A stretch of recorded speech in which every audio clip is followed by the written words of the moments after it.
Alright guys, welcome back to the channel. It's Maddie here, and today we are doing our tier list, our first official rankings of the Secluded Springs season. A lot of really strong decks have entered the format, and I think a lot of really interesting decks are a lot better than people might think. We're going to break it all down in this video. It's probably going to be a somewhat long video. You know, the first tier lists of the season, we like to really go in depth and really talk in depth about all of these different decks. So again, use the timestamps down below if you would like to move around the video. We're going to kind of sit back and just, you know, have fun. That's really all it is. One thing I will say is that if any deck isn't on the tier list, that's just because it hasn't seen enough play for me to really, you know, spend time talking about it. So if there's something you think deserves to be on this tier list, comment down below and maybe it'll make an appearance for next tier list next week when we update this.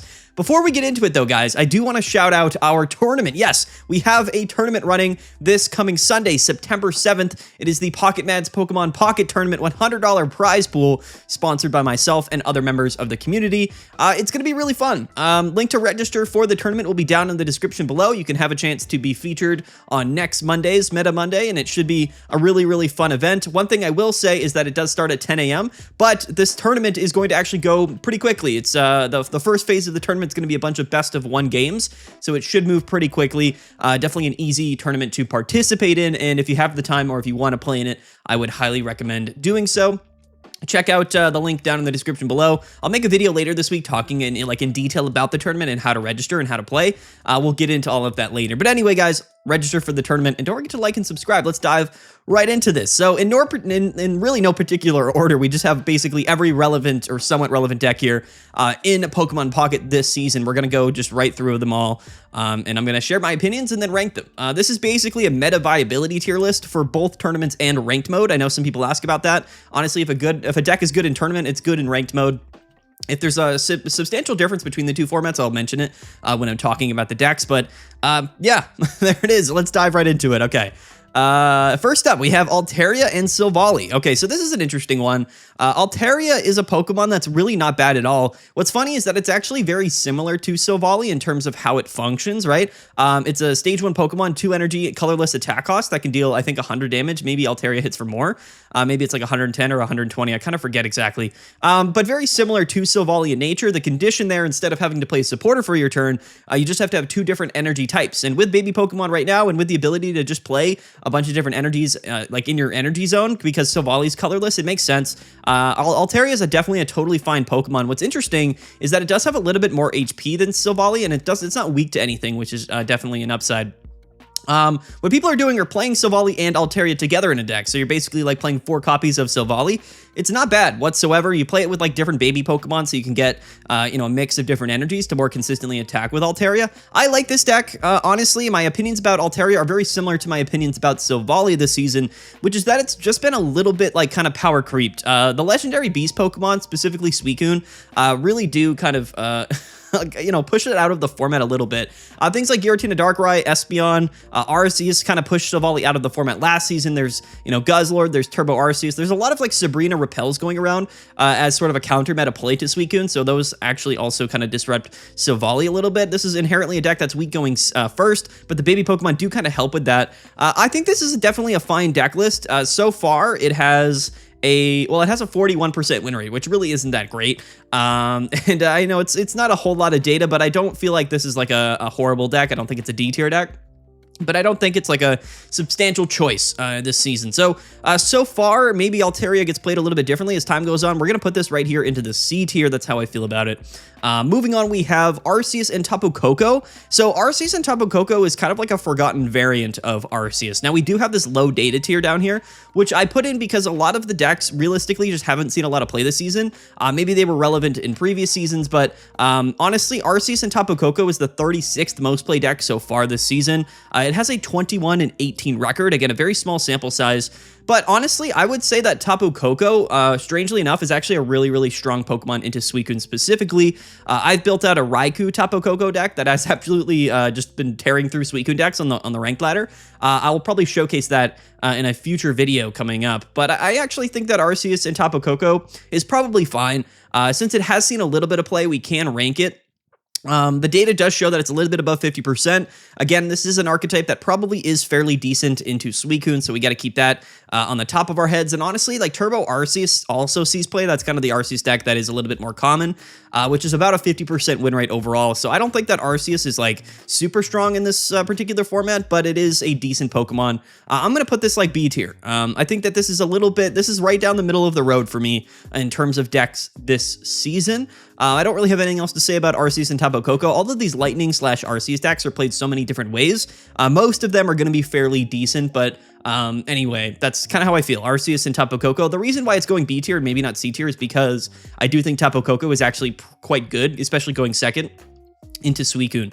And I think that's definitely relevant, right? You're hitting for weakness for 20, so that's 40, and then you hit for weakness with the 90, which is 110. So that's 150 damage in 2 turns, especially when you go second with Tapu Koko. It's a really strong lead into Suicune. I definitely like it a lot. B tier is where that's going to go. Next up is Magcargo. Meme Cargo. Honestly, has not seen any play this season. I think that not only is Magcargo a complete meme deck, and it barely saw play last season, but it's also a Fire-type deck. And one thing I will say is that there are very few Fire-type decks seeing play in this new season. This is definitely not one of them. It's not even on like our top 50 list here of most play decks. So unfortunately, we're going to put Magcargo in the low data tier. Next up is Buzzwole. So we condense all of the Buzzwole decks into one particular, like archetype, because, on Limitless, it splits it up. It could be Buzzwole and Pheromosa or Buzzwole Celesteela. We're just playing or packaging, Grass, Ultra Beast under one archetype. So let's talk about Buzzwole, because I think that Buzzwole is still one of the inherently stronger decks in the entire game. But I don't think that Buzzwole has any substantial matchups into, the most played decks besides maybe Giratina and Darkrai. Buzzwole traditionally does fairly well against Giratina Darkrai, so I think that's really the only thing Buzzwole has going for it. Do I think that it's like a terrible deck whatsoever? No, it has about a 51% win rate. It's the 8th most played deck so far this season. I think Buzzwole is a very, very solid, like middle to low A tier contender so far this season. Nothing super substantial to say about it. It hasn't changed. We all know what Buzzwole does, and I don't think that it has any like substantially crazy matchup against like any of the Suicune stuff. So we're going to put it right there in the A tier. Definitely a totally fine choice. I think there's definitely better options this season, but we're going to go ahead and put it right there into like the A tier. We'll order these like as we go along, and we'll shift things around as we move through this, but a lot of decks to talk about, so we got to keep moving. The next one is Turbo Silvally. So, Turbo Silvally actually kind of got replaced a little bit last season by Turbo Arceus. Most people realize that Arceus on turn 2 is just a little bit more valuable than Silvally. And even though Arceus is a 2-prize Pokemon, it was immune to Poison, and Poison was a lot more relevant last season than it is this season, especially with Guzzlord and Nagandel flying around last season. So I think that Arceus and Silvally are basically fairly equal right now. I don't know if I really consider these either to be A tier decks or not. It's kind of a tough choice, honestly. I do think that there's some potential with sort of these Turbo Arceus decks, but I think that Oricorio is really the big thing to mention here. So I think that Oricorio this season is much less strong as people maybe thought it would be. The unfortunate aspect of the most popular decks in the format being water-type decks is that they all play Greninja. And Greninja itself is basically a hard counter to Oricorio, which really does feel kind of bad. The Suicune decks play 2 Greninja, and they also play 2 Iridas, so they're kind of just sticking around for quite some time. And Oricorio just doesn't do enough damage and doesn't have enough HP to kind of sit there and attack for like 4 or 5 turns, and then it just gets absolutely steamrolled by, Greninjas. And with Suicune in the active, they draw a bunch of cards and they get Greninja out pretty early, and if they get 2 Greninjas out, it's absolutely over for you.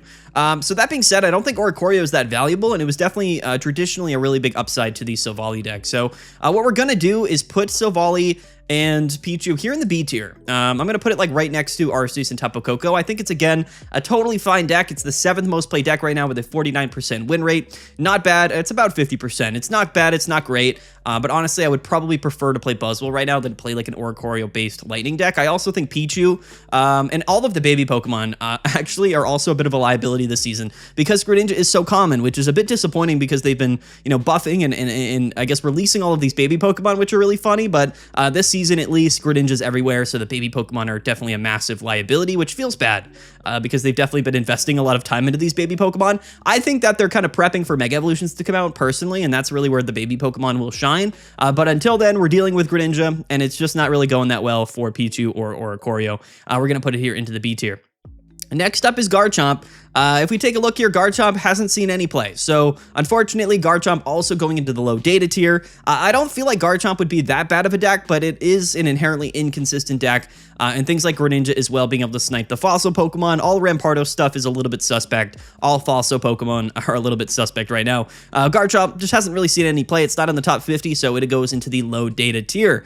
And that's probably where it belongs, quite honestly. Next up is Crobat. So what's interesting about Crobat is that it's, never really been that good. And again, it's a deck that completely kind of fell off. I don't think it's really going to continue to see that much play this season. The only time I really see Crobat really popping up, and honestly, I thought that last season it had real potential to pop up as a counterplay to Espeon and Sylveon, but it ended up just not even being that strong of a counterplay to it. And Guzzlord really kind of took the spot of that aggressive, like dark type deck to counter Espeon, Sylveon. So, Crobat, again, this season definitely not really seeing any play. It also is going to go here into the low data tier.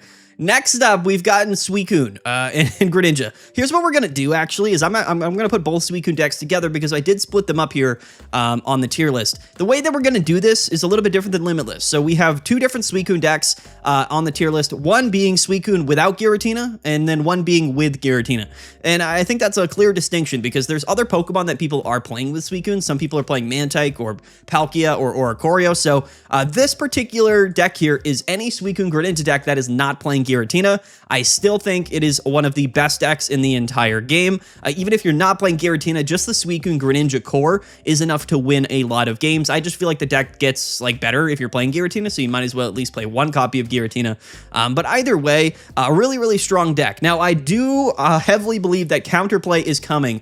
I have been spending the last 4 or 5 days basically crafting counter meta decks against Suicune, and at this point, I actually feel like we've built something very successful. And again, I did make a video on some counterplays to it, but that is definitely evolving. We're going to see a lot of counter meta going into the second week against Suicune. It is by far the most played deck, by a wide margin. If you combine it all, it's almost 20% of the meta share right now, even across Giratina or non-Giratina Suicune decks.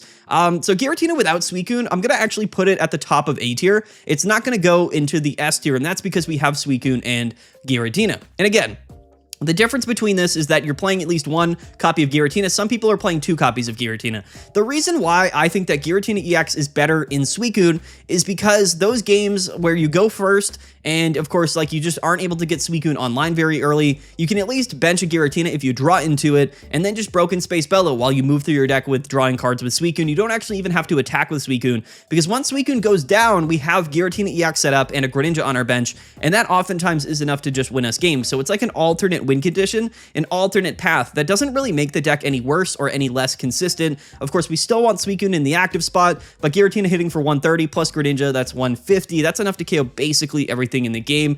Plus, we can kind of control our target with Cyrus. So that's the deal with Suicune. And I think that Suicune Giratina is technically better than Suicune without Giratina. And because I'm splitting them up on the tier list, that's why this version is going to go up here into the S tier. Again, the most played deck so far. I do think that Suicune Giratina has kind of been a really polarizing deck. I think that a lot of people wanted water decks to be relevant for quite some time. They gave us Suicune, and before the season started, when they had announced Suicune, I literally told people that this is probably the best Pokemon that they've ever made in Pokemon Pocket, or at least one of them.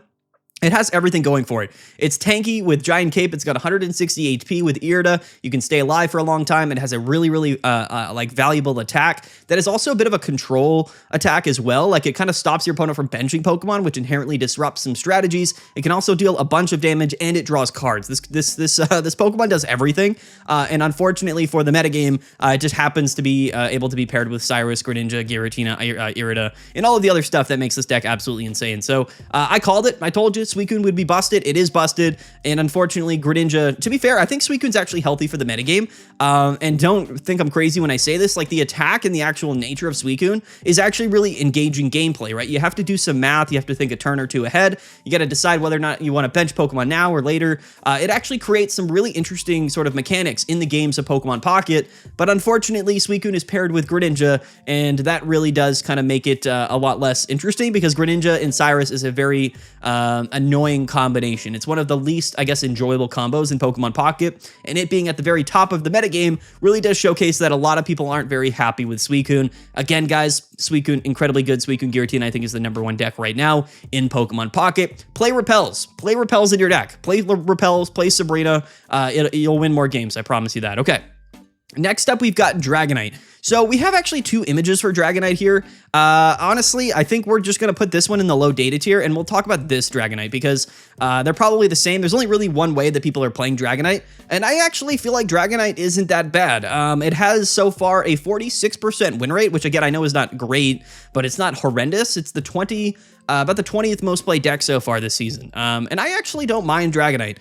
It's kind of hard for me to really justify putting it like maybe B tier, but I don't think it's a bad deck. As far as these sort of high roll decks go, which are basically completely gone out of the metagame, which feels bad for sure. But I think Dragonite, again, isn't that bad. 180 is 180 or 1-hit KOing Pokemon. It's got a lot of HP.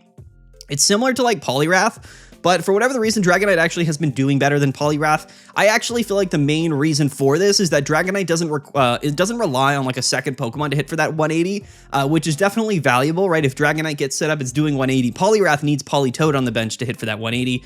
And the other thing with Dragonite is that you can actually play the non-EX Dragonite in the deck, and even if like you don't draw the correct one, at least you have a Dragonite, which is at least like a valuable option and at least a decent Pokemon. So being able to play like more than 2 copies of your final stage evolution, even though technically it's a different Pokemon, I think is actually a pretty decent buff to the deck. What is my hair doing right now? I have no idea. We're going to put Dragonite like C tier. I'm going to put it like high C tier. I think that, whenever a new season comes out, Dragonite pops up and people talk about it and they play it. I don't think Dragonite's ever really going to be that meta unless they substantially actually buff the Dragon type in general, give it some support, or just like give us like something that actually pairs quite well with Dragonite. It's got some support. Like, I'm not going to lie, like the baby Pokemon helped, Rare Candy helped, of course. Things like Sylveon helped. Like, it's not bad. I just don't really feel like Dragonite is something that I would put like that much weight into personally. But anyway, it's Dragonite. We'll put it in the C tier. It's definitely a deck list, and that's really all I have to say about it. Next up are the Rampardos decks. Or not Rampardos, rather, the Donphan decks. So Donphan is still seeing play. One thing I will say is that always, and it always has been the case, is that Donphan Rampardos is actually better than Donphan and Lucario. I thought that Donphan had the opportunity to be a lot better, mainly because it had been buffed with the new Memory Lantern or Memory Light tool card, which allows you to use the new Flail attack on the new Phanpy. That was a direct buff to Donphan. Unfortunately, though, like the other Pokemon and the other decks in the game also got buffed, so it kind of makes Donphan just feel kind of around the same as it was last season. And it is what it is. Donphan is Donphan. I think inherently it comes down to like stage 1 Pokemon. And to be fair, stage 1 Pokemon are probably the worst, I guess, variety of Pokemon in Pokemon Pocket. There are some examples to that. All of the evolutions and Silvally are basically it, but that's because those, I guess, combos or those like archetypes of Pokemon have a ton of support. Other than those Pokemon, most stage 1 Pokemon just aren't very good. You'd rather play like a Rare Candy deck so that you have at least the potential to play like a stage 2 Pokemon. Or you'd rather play basic Pokemon, and that's really how Pokemon Pocket is. So unfortunately for Donphan, especially Donphan and Lucario, that's sort of how this functions. I'm going to put them both here. Let's put Rampardos and Lucario here in the C tier. I see Rampardos. I mean Donphan and Lucario in the C tier. And then I think that Donphan and Rampardos is actually a stronger deck list, but like I said, unfortunately, Greninja is everywhere. So when you're playing fossils and those Greninjas come out online really early, it feels bad, right? Just in general. Theoretically speaking, Rampardos also got buffed with the new tool card. You can use Cranidos' attack to KO an Oricorio without taking recoil, but people aren't playing Oricorio, really. They're playing Greninja, and you're playing fossils, and that obviously doesn't bode very well for you. We're not really hitting for weakness on a lot of stuff. There is a lot of lightning in the format, but I don't know. I don't think that any of the Rampardos decks any of the Donphan decks are that strong. Donphan Lucario is the 19th most played deck with a 44% win rate, and then Donphan and Rampardos is the 28th most played deck with a 45% win rate. And they're kind of very similar. We're just going to put them right next to each other there in the C tier. They're not anything super crazy to write home about. People love Donphan, but honestly, I just wish it was like a little bit better. I think the main issue is that it is just a stage 1 Pokemon. And especially going like first, it can be good, but like also can be terrible. You know what I mean? So anyway, Donphan and its partner Pokemon. I mean, I don't know. The Donphan decks are what they are. I can't put them above C tier. I really can't. Feels bad. I like Donphan, but it's just not that good. Next up, we've gotten a Darkrai and Miltank. Yeah, I mean, like, this is a deck list that people play. It's the 29th most played deck this season, and it has a 35% win rate. This is not a real deck. I actually had some high hopes for Miltank. With Whitney, I was like, oh, wait a minute, like, you know, this could actually be something. But the format, like the metagame isn't like about like slow decks. Like, none of the decks are slow, you know what I mean? So like Miltank is getting attacked on turn 2 like every game, which just kind of goes against the whole thing with Miltank. If you don't draw into your Whitneys early, you're gonna die. Like, it's gonna get KO'd, and you're gonna lose, you know? So Miltank is definitely a bit of a high roll strategy. It can counterplay Suicune a bit, just to have a Miltank in the active and then not have to bench anything. But basically speaking, this is not a real deck, or if it is a real deck, it's not a really good deck. The 29th most played deck, we're gonna put it right here into the D tier. Has not been performing very well. RIP to Miltank. It is not as good as Silvally, and that is definitely unfortunate. So, you know, sorry to Miltank. If it maybe started at like more damage, but like, you know, maybe it would be busted if it did, right? Because it starts at 10 and then goes to 30. Or 40. If it started at 30, then maybe that would be better, because for 1 energy, we could KO like a baby Pokemon or whatever. I just don't think the math really works out for Miltank. So unfortunately, we're going to put it into the D tier. It is kind of a meme deck. Next up, we've gotten Giratina Darkrai. Yeah, let's go, guys. Let's talk about good old Giratina Darkrai. Listen, Giratina Darkrai is one of the only like top meta decks that it does well or relatively well into Suicune. And that enough is for me to put this deck into the S tier. It is the second most played deck so far, about 11% meta share and a 54% win rate. Yeah, guys, listen, Giratina Darkrai is still one of the best options. Whether you're sick of it by now or you love Giratina Darkrai, listen, it is a very, very good deck. In my mind, I think it's the second best deck in the game. Like, just flat out, I think it's the second best deck. Really, really strong. We have to be selective with our S tier selections, which is why Suicune Giratina going into the S tier, and then also Giratina Darkrai going into the S tier. And this is no surprise, okay? Because Giratina EX is the best card like in the history of Pokemon Pocket. Suicune has potential, but it's a bit more limiting in the decks you can play it. Basically, the fact that Giratina is seeing play in the 2 S tier decks is enough for me to just say that Giratina, and I've said this a bunch of times, is the GOAT of Pokemon Pocket. I don't know what they were on when they made this card. It'll continue to be good. It'll forever be good. It has 150 HP. It does 130 damage. It generates its own energies. This Pokemon is absurd. I don't know what's going on here, but Giratina will live forever, and it'll probably end up in like every deck ever. I don't know. I don't even know what else to say. It's going into the S tier. No one's going to dispute that, right? I mean, come on now. It's doing really well. Like the first 2 large tournaments of the format, Giratina Darkrai did win. And again, it's just unfortunate because Giratina Darkrai gets, you know, inherently beaten by Oricorio, but Oricorio right now, or in the last few seasons, really has struggled with how many decks are just strong against Oricorio, you know what I mean? So it's like, you know, nothing really has ever emerged in the metagame to like really counterplay or push Giratina Darkrai out of the format. So it's going to continue on, probably forever. It'll probably just exist forever until the end of time. Next up, we have Silvally Darkrai. So Darkrai is seeing play. This is the 42nd most played deck here, but there's only been like 20 games total played. I'm going to put it in the low data tier. There's other Silvally decks and there's other Darkrai decks, other Turbo Darkrai decks that we'll talk about, but this version of it just isn't really a deck that many people are playing. So I don't feel like that strongly enough about it to rank it. So we're going to go ahead and we're just going to put it into the low data tier. And we'll kind of maybe it'll rise in play. Silvally honestly is just not something I'm super high on right now. That's just how I feel about Silvally. But yeah, Silvally Darkrai hasn't seen that much play going into the low data tier. Next up, we've gotten Leafeon. Yeah, so Leafeon Executor. Are people playing this deck? Some people are playing this deck, I'm sure. Well, it's the, okay, so it's literally the 50th most played deck. So 5 people so far this season have played it. That's also low data to me. Unfortunately, we can't rank a deck that only has like a handful of games played. So yeah, it's going to go right there into the low data tier. Maybe it's better in ranked mode, or maybe, you know, cause I've seen it a couple times in ranked, but in tournament play, we just don't have data on it. So it's kind of hard for me to like put it on the tier list. But anyway, next up, Espeon Sylveon, the best deck of last season, one of the best decks ever in Pokemon Pocket, kind of in the big 3 right now, but it's outside of the big 2. I think that Espeon and Sylveon is really strong, but unfortunately, it still doesn't love going up against Giratina and Darkrai or Guzzlord, and Guzzlord is still around, and we'll talk about that later. I like Espeon Sylveon. It's the 3rd most played deck. It has a 52.5%, 53% win rate. Definitely very respectable, as far as ranked decks go, this is definitely one of the best ones. I would say it's probably like, you know, top 3, top 4, definitely top 5 best decks in the meta right now. And that's very respectable. So we're going to put this at the very top of S tier. I think that this deserves like an S tier mention. Honestly, we can put it right next to Suicune and Greninja. I'm going to put it below it technically, but it's definitely like a top deck. I just think that there is definitely a substantial difference between the two S tier decks than Espeon and Sylveon, but it is definitely really good. Like number 3, number 4, number 5 feels correct for me for Espeon, Sylveon. Nothing's changed about the deck, quite frankly. So, I mean, there's really nothing to say about it other than that it's still good. It still doesn't love going against Giratina Darkrai, but honestly, it can definitely win against Suicune, and it can definitely beat basically everything else in the game very consistently, other than Guzzlord. And, you know, that's always going to be the thing with Espeon Sylveon. Is like Giratina Darkrai's rough, Guzzlord's rough. They're winnable, but they're not great matchups. I'm going to put it right here into like the high A tier. Next up is Leafeon and Flareon, which, you know, interestingly has like really fallen off. And I don't really know why. It's the 27th most played deck. I think most people are just sort of playing Turbo Flareon, which I did sort of tell people to do last season, because I do think Turbo Flareon's just a better deck list, quite honestly. And I think in basically every matchup and every way, you would rather just play Turbo Flareon than Flareon and Leafeon. I do like this deck. Can we rank it? Yeah, we'll rank it. It's the 27th most played deck, so, you know, it hasn't seen a ton of play.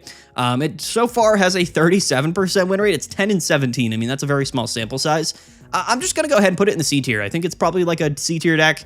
Definitely not like D tier, but if we're going to put it on the tier list, I don't think we can justify really putting it into the B tier based off of its performances so far this season, honestly. So that's where it'll go. It'll go right there into the C tier. For people that love this deck, I'm sorry. It's just better to play Flareon with like Magby and like the Turbo, you know, I guess pacing to it.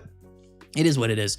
Maybe people are going to be upset about that. I don't know. I mean, how can I rank this high? It hasn't done anything. Nobody's played it.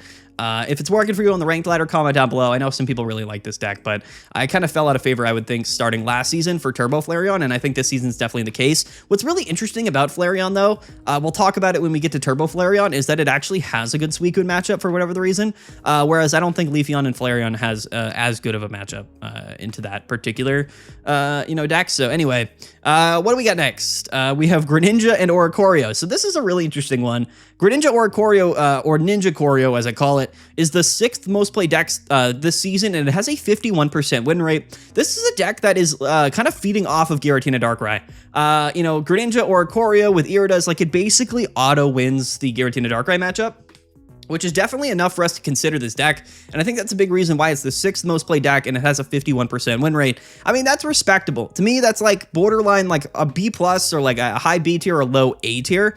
I kind of want to be a little bit more selective with my A tier choices, and I don't think that Greninja Oricorio is something that's really going to stick around very long.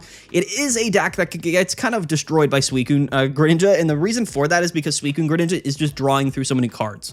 You know what I mean? Like, they're going to get Greninja out way before you do on average, and that means you lose, because Greninja is just going to beat Oricorio, and then we have Giratina and Suicune to take down your Greninja. And that's just the reality of it. That's just the deck. You know, you just, like, if you're going to play this deck, honestly, just play Suicune Greninja. Oricorio is pretty suspect right now in this season. It really is only great into Giratina Darkrai, and I kind of feel pretty strongly about that. We're going to put this, like, high B tier. I'm going to put it above the other two. It's definitely, like, a high B tier deck. 51% is definitely pretty good, but I think it was kind of feasting like early season on Giratina Darkrai, and I don't think that its win rate is very reflective as to its viability currently this season. As we kind of move into like late week 1 or like into week 2, it'll probably fall out of favor a little bit. So that's where it is going to go. We have Solgaleo on the tier list. What's crazy to me is that Solgaleo, once one of the most common decks in the format during the rare candy era in the A3 season, and A3A and A3B seasons, it's basically completely fallen out of play. Last season, it barely saw any play. This season, it literally is basically not seeing play. I think it's the 40th most played deck so far this season, and it has a 44% win rate. I guess that's not terrible. Is this like another deck we're going to put into the C tier? I think this data is just too small. I know some people really want me to rank this. Maybe I will. I mean, do I? I mean, sure. If I'm going to rank this, I'm going to put it C tier as well. I'll put it like middle C tier. I don't think it's D tier. I think it's like a deck list that does function. It's not a horrible deck. Just not a great deck. We'll rank Solgaleo. We'll put it there on the C tier. Yeah, nothing else to say about Solgaleo right now. Honestly, I don't know why. I just don't think it's that good. That's kind of just how I feel. I mean, I don't know. I haven't played this deck in like months, and I haven't seen anybody play it in a long time. So, you know, RIP to Solgaleo and all the people that enjoy playing it.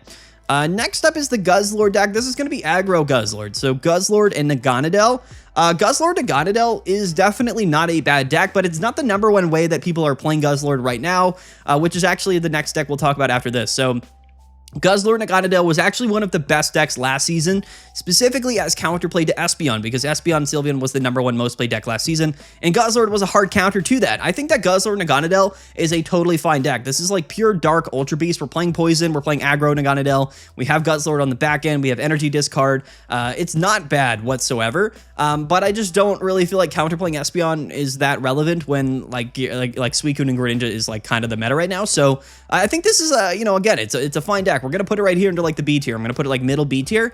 I don't think it's substantially like, I don't think there's any like real reason why you should be playing this deck list above like really anything above it. I'm gonna put it right here at like the bottom of B tier. Again, it has about a 50% win rate. It's the 12th most played deck. It's definitely not bad. It just isn't like, the reason why it's not gonna be ranked high is because the other Guzzlord deck is definitely a lot better right now, which is going to be like straight Guzzlord, like 18 or 17 trainer Guzzlord, which I kind of call control Guzzlord. And the reason why I call it that is because you're less focused around like dealing the damage, and you're more focused around like discarding energies and just sticking around for a really long time. This deck plays a bunch of healing. It plays like Rocky Helmets. You're playing, you know, Will to discard energies. And the whole strategy here is that a single Guzzlord in the active spot can kind of deal with Suicune pretty well. You're discarding energies, so it's really difficult for them to get like attacks off. And even if they do, they're hitting at the most 60 damage, and we're healing most of that. We're playing Rocky Helmets, and then we're kind of building up for that second Guzzlord to where we can kind of come in and then start hitting for 120. It's actually one of the more substantial counterplays to the current meta right now, which again is Suicune. And I think that's really interesting. Guzzlord continues to be a really interesting counter meta option. It's definitely not something that's ever really driven the meta game, but it's always been around, and it's stuck around for quite some time. I love Guzzlord right now as a counter meta option to the Suicune meta. There are other counter meta options and decks that are good into Suicune, but the cool thing about Guzzlord is that it's actually fairly decent into Giratina Darkrai as well, and it's definitely still good into Espeon. So I think that this Guzzlord deck is actually very well positioned. It is the 11th most played deck so far with a 55% win rate. The performance here for Control Guzzlord has been very, very high. I'm going to put it right up here into the A tier. I'm going to actually put it above I'm going to put it above Espeon, Sylveon, and Buzzwole. I think it's right up there. It's definitely an A tier choice.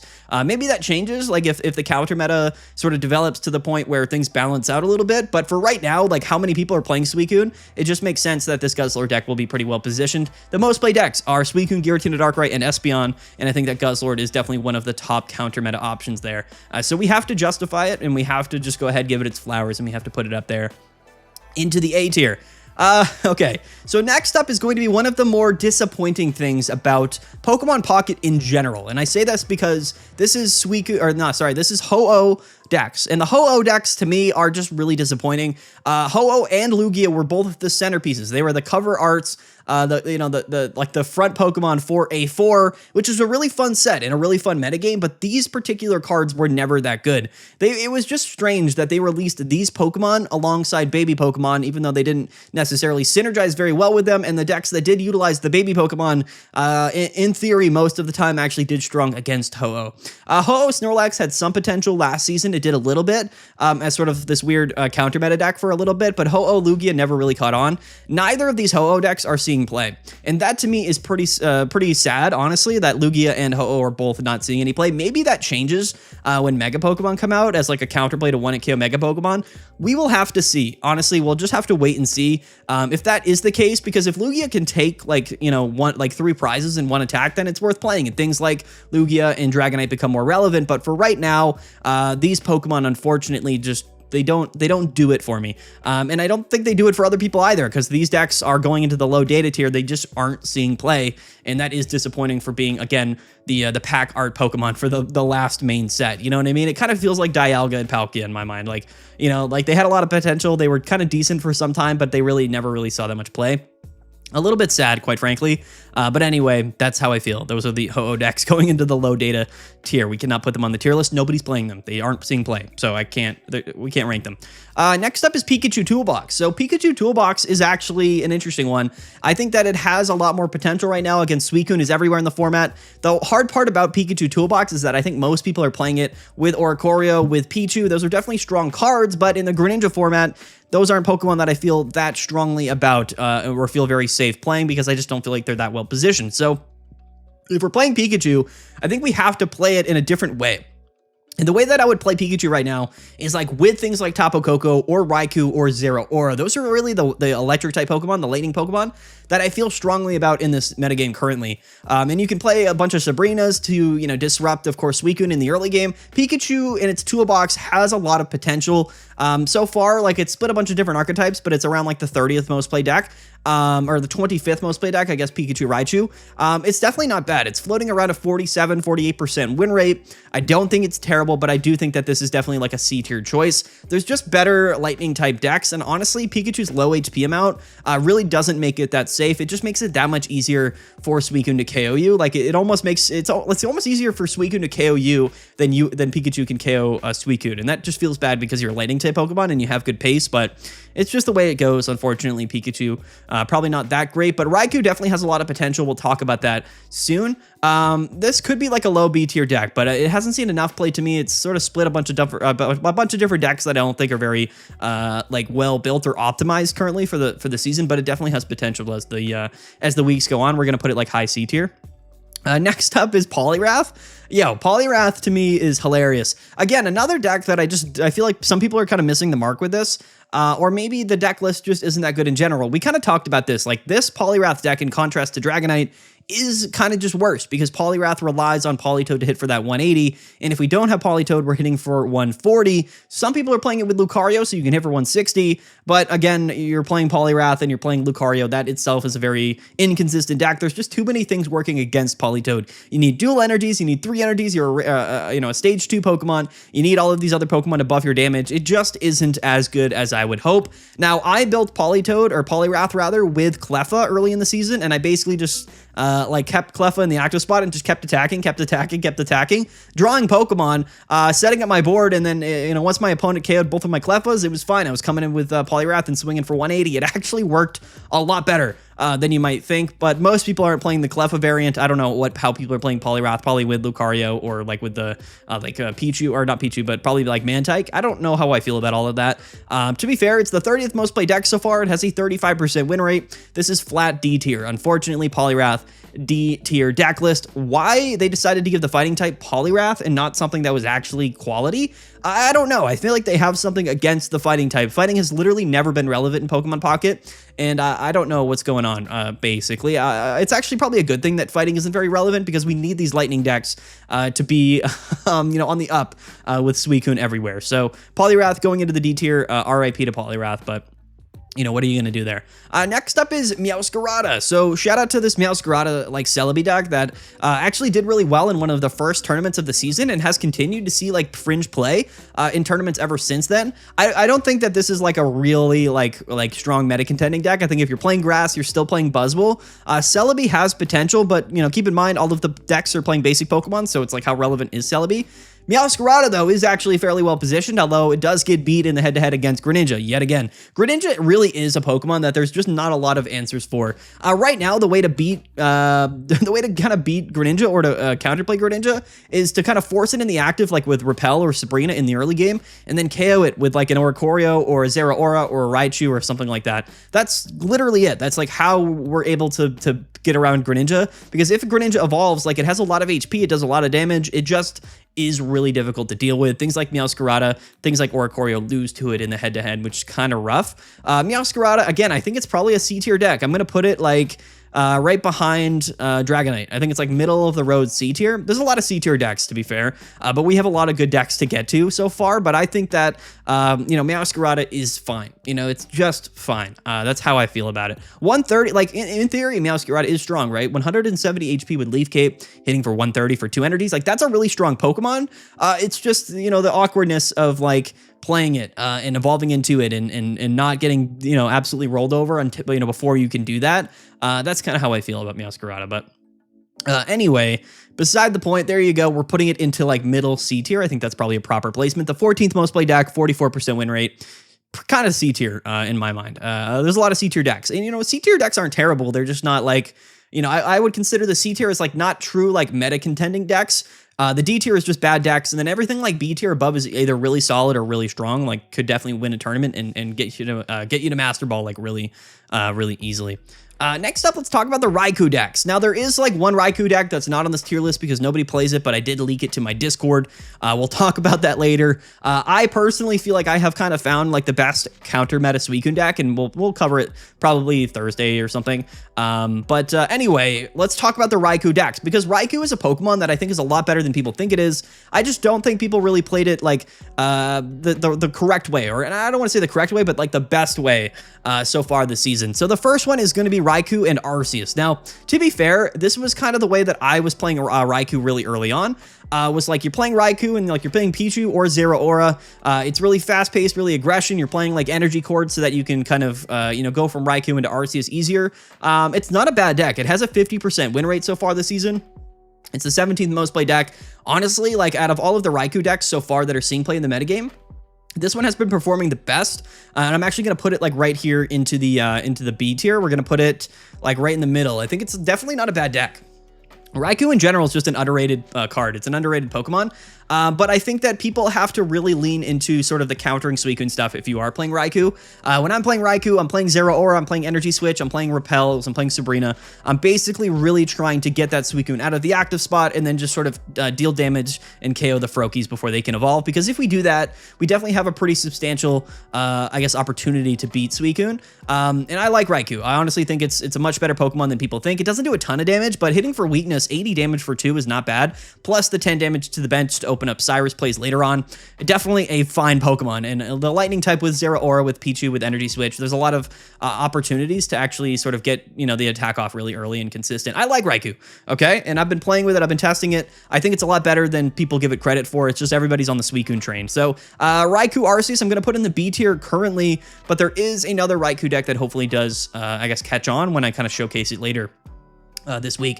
Next up is Raikou and Magnezone. So again, I think that Raikou Magnezone really came into play and into existence because people looked at the Suicune decks and they thought, okay, why don't I play Raikou basically the same way that people are playing Suicune, which is with like a strong stage 2 non-EX Pokemon that I can sort of draw through my deck to get that thing set up on the bench. And there's really not a lot of options for Raikou, but I guess the other only option there is for Lightning type would be Magnezone. Now it's different. Now Magnezone is just much less good than Greninja. And yes, in the head-to-head, you are KOing Greninja, and that certainly is pretty fine. But can you name me like any other deck that relies on like a 2-prizer into a 1-prizer like prize lineup?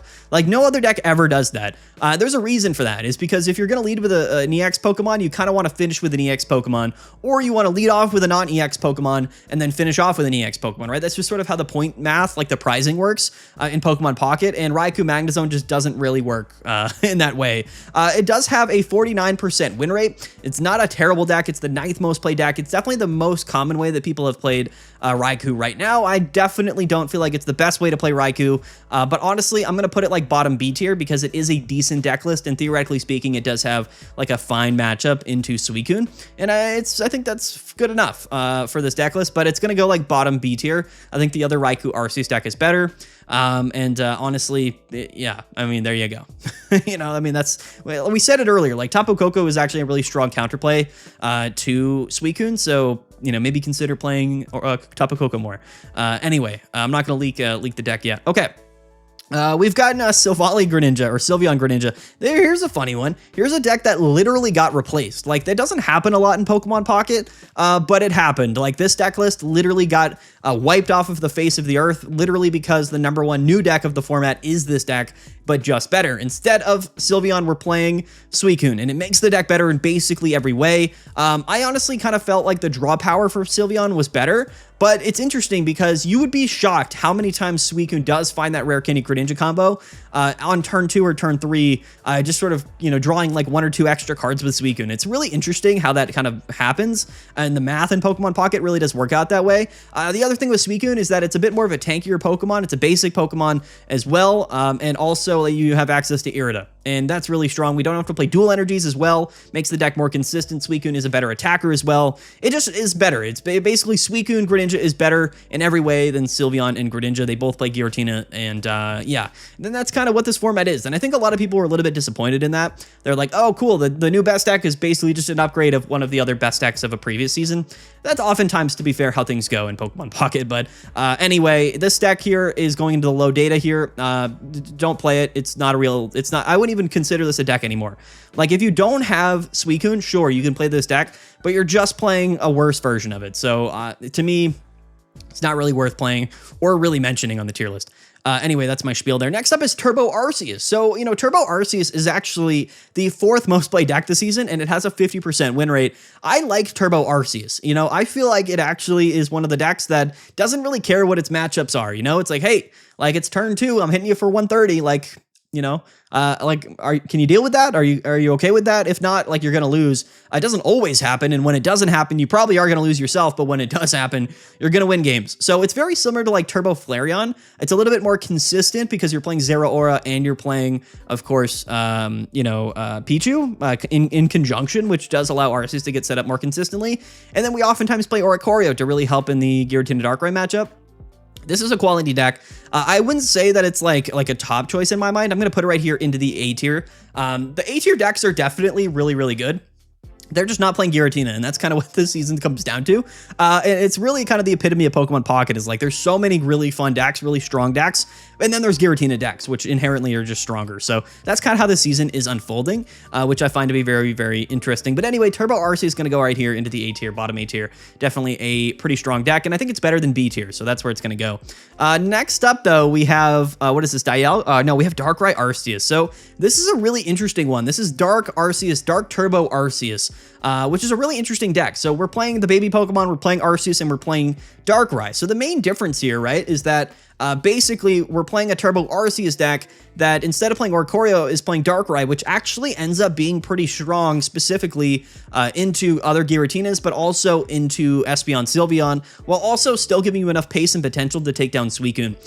One of the biggest shocks so far over the last 4 days has been this deck. This is the 13th most played deck this season, and currently this deck has the highest win rate in the entire game. That might shock you. It is almost a 61% win rate, 95 and 60. Darkrai Arceus here. I know people are not expecting to hear this. This is an absolutely slept on deck.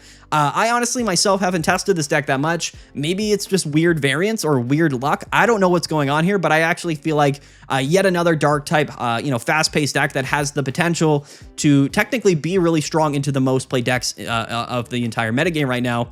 Well, this is something we'll have to explore more into. We'll have to talk about it more. Yeah, it's Darkrai and Arceus and baby Pokemon. It ends up actually being really, really substantial. We're going to go ahead and we're going to put this like high A tier.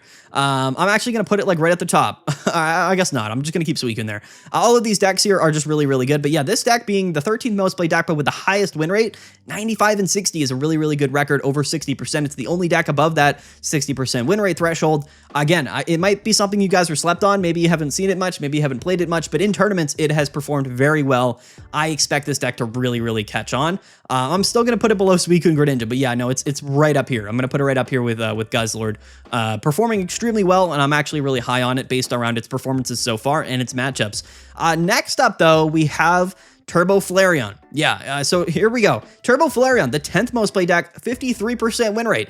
I don't know, really. I never really expected. When I saw Suicune popping off, I was like, oh man, like the fire decks are done for. No, like Turbo Flareon has a winning matchup into Suicune in a really strange way. Maybe it's obvious. I think it really just comes down to the fact that you can one-hit KO stuff. And like, it's similar to like any deck that just sort of can KO anything on like turn 2. It just sort of wins games. It doesn't matter what its matchups are against. So that's the cool thing about Turbo Flareon. Flareon itself is a broken Pokemon. People really doubted Flareon when it was announced. I told people, I was like, even before we had Magby, I was like, Flareon is busted. It's kind of similar to Giratina. You can recycle energies. It hits for 130, plus we have the EV bags, plus we have red. 150 HP as well. It's the most HP out of any of the Evolution EX Pokemon.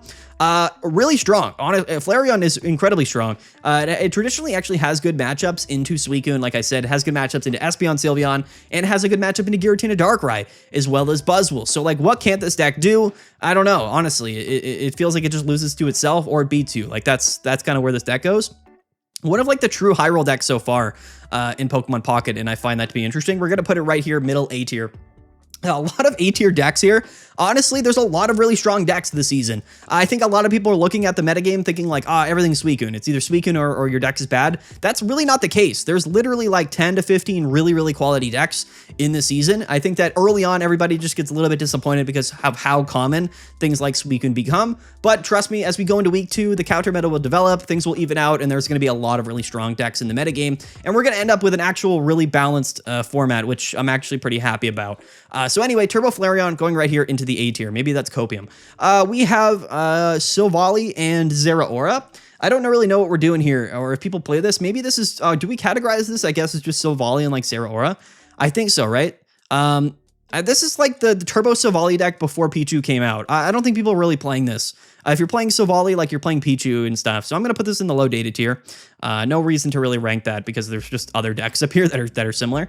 Maybe we have to remove that from the tier list in next week. But next up, we have Silvally Rampardos, which, is a deck. I mean, what's funny actually is that Silvally Rampardos has sort of retained its same like 50% like decent deck win rate for whatever the reason.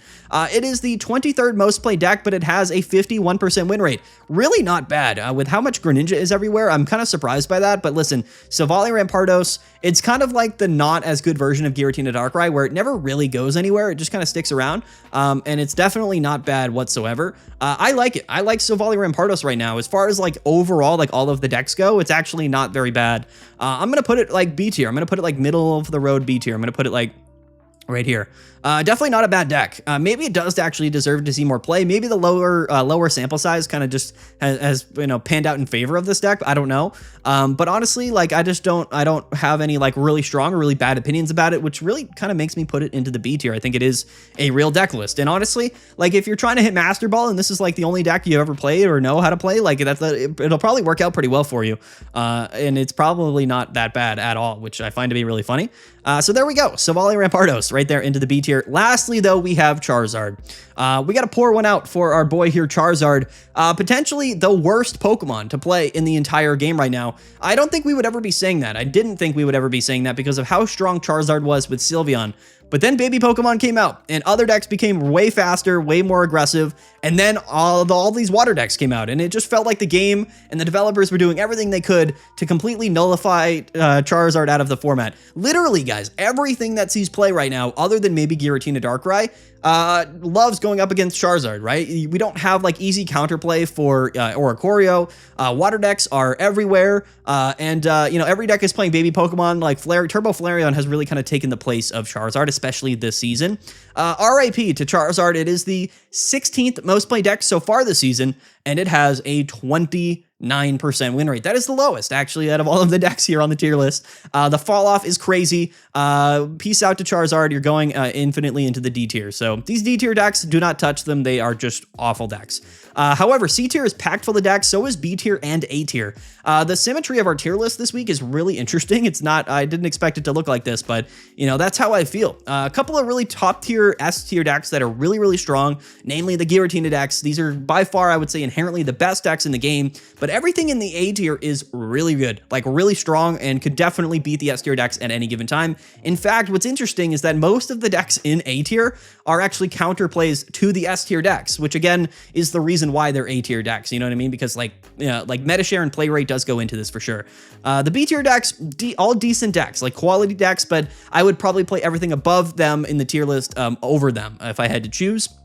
The C tier decks, These are decks I really would like not recommend. I just feel like there's either like a better way to play all of these Pokemon, or they just don't do enough, and you're probably not going to win enough games to consistently climb with these decks or do well in tournament. D tier decks, do not play these. These are absolute like bottom of the barrel decks that for whatever the reason have seen play but have been performing really, really poorly. And then down here in the low data tier, these are decks that just aren't seeing any play. So they'll probably be gone next week from the tier list. So RIP to these guys. And anyway, that's the tier list. A long video today. We went in depth, but you know, I like doing that when we, I like doing that when, you know, in the first tier list of the season, I like to go in depth. I really like to break things down and give kind of my entire opinion. Some people like the long videos, some people don't. We put timestamps so you guys can utilize those. The energy types for the decks will be in the timestamp. Some people will comment about that. I include the energy types for the decks in the timestamps. It's just easier than like editing the, you know, like the energy type symbol like into the video. Like, honestly, I just don't have time to be doing all that. So it is what it is. Comment down below what you guys think. Let me know if you agree or disagree. I love to hear your opinions. And of course, don't forget to register for the Pokemon Pocket Mads tournament coming this coming Sunday. Going to be a really fun event. You have the opportunity to win a bunch of money. And by a bunch of money, I mean like $50. So there you go. There you go. Anyway, shout out to all you guys. Thanks for watching. Peace out. Have a good one. We'll see you guys later. And yeah. Bye.